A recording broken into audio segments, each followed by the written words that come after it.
Bonjour tout le monde. Maintenant, on passe à la correction. La première chose à faire, je vais poser la question avec pourquoi, pour quelle raison. Je vais savoir, est-ce que la question est compatible avec la phrase. Je vais lire la première phrase. Il ne peut pas se déplacer des embouteillages. Je veux dire, pourquoi il ne peut pas se déplacer? Oui. Pour quelle raison il ne peut pas se déplacer? Donc, la question convient avec la première phrase. Lui, il veut se déplacer. Hein? Il veut se déplacer, mais les embouteillages l'empêchent. Donc, il n'est pas à l'aise. Dans ce cas-là, et j'ai ici un nom. Qu'est-ce que je vais faire? Quelle est l'expression que je dois mettre ici pour relier les deux phrases? Donc, puisque j'ai un nom, je vais dire, il ne peut pas se déplacer à cause des embouteillages. Parce qu'il n'est pas à l'aise. Lui, il veut se déplacer. Donc, et je vais mettre ici, à cause des embouteillages. À cause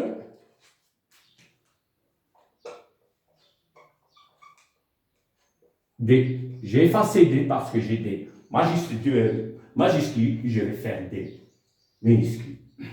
Je passe à cette question. L'automobiliste roule vite. Il a fait un accident. Donc, si je dis pourquoi l'automobiliste roule vite, il a fait un accident, la question pourquoi avec l'automobiliste roule vite n'est pas compatible, il ne convient pas. Qu'est-ce que je veux dire? Pourquoi elle a fait un accident? Voilà la question, il convient avec la deuxième phrase. Pourquoi elle a fait un accident? Car l'automobiliste roule vite. Ah, mais je ne peux pas faire car ici. Parce que voilà la phrase. Je commence avec l'automobiliste. Dans ce cas-là, qu'est-ce que je vais évoquer? Dans ce cas, je vais rappeler l'expression que je dois mettre à la tête de la phrase. Soit puisque, soit comme. Et dans ce cas, je vais dire, comme l'automobiliste roule vite, il a fait un accident.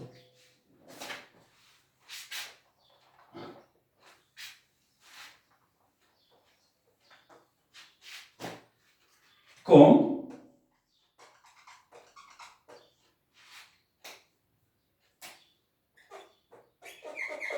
automobiliste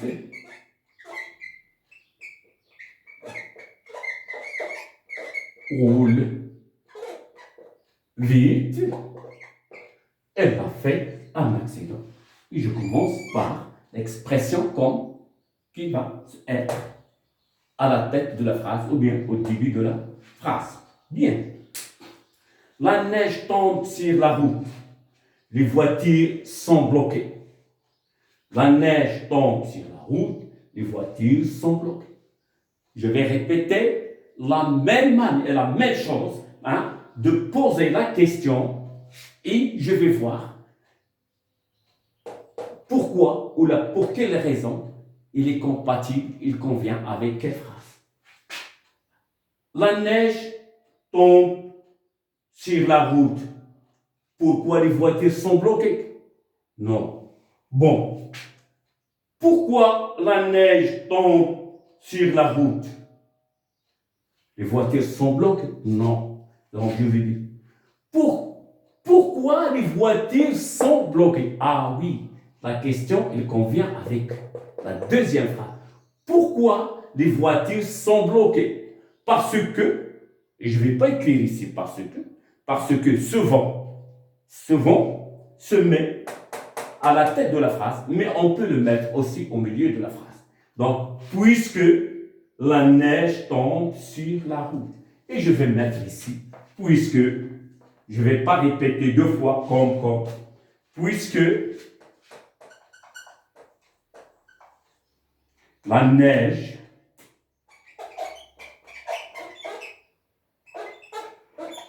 tombe sur la route, les voitures sont bloquées. Voilà, je trouve que pourquoi il est compatible avec la deuxième phrase. Parce que quand on vous donne de faire un exercice, ou là, pendant l'examen, ils vont changer les phrases.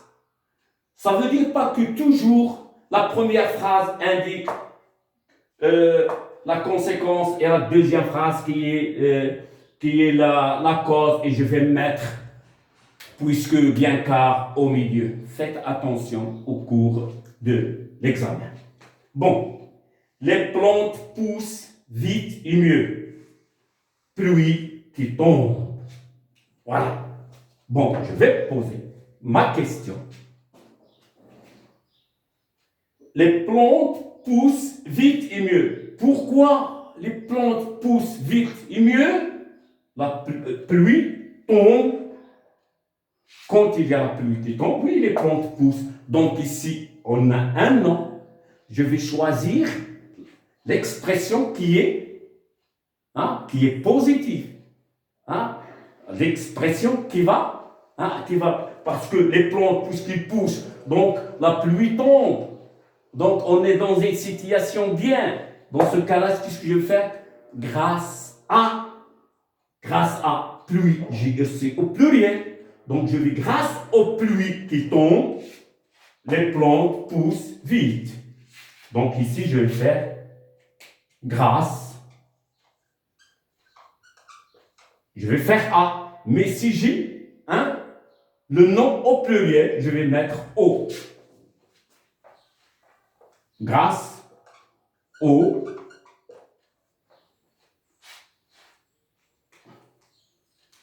pluies qui tombent beaucoup mieux. Bon, voilà. Voilà maintenant. On a fait la correction. Toujours, il faut poser la question sur la première phrase et sur la deuxième phrase pour être sûr et certain que pourquoi il convient avec la phrase de la cause. Et enfin, tu vas mettre une expression. Et tu fais attention. Si par exemple, car il vient à la fin de la phrase, dans ce cas-là, il faut dire, je vais commencer soit par comme, soit par puisque, qui convient. Bien, je vais vous donner encore un autre exercice pour le faire à la maison. Et je vais choisir des exercices peut-être qui sont déjà posés dans les examens précédents. À bientôt. Je vais vous rencontrer dans une autre leçon. Peut-être, ça sera, c'est pas la famille de mots, mais dans le lexique. S'il te plaît, adieu. À bientôt.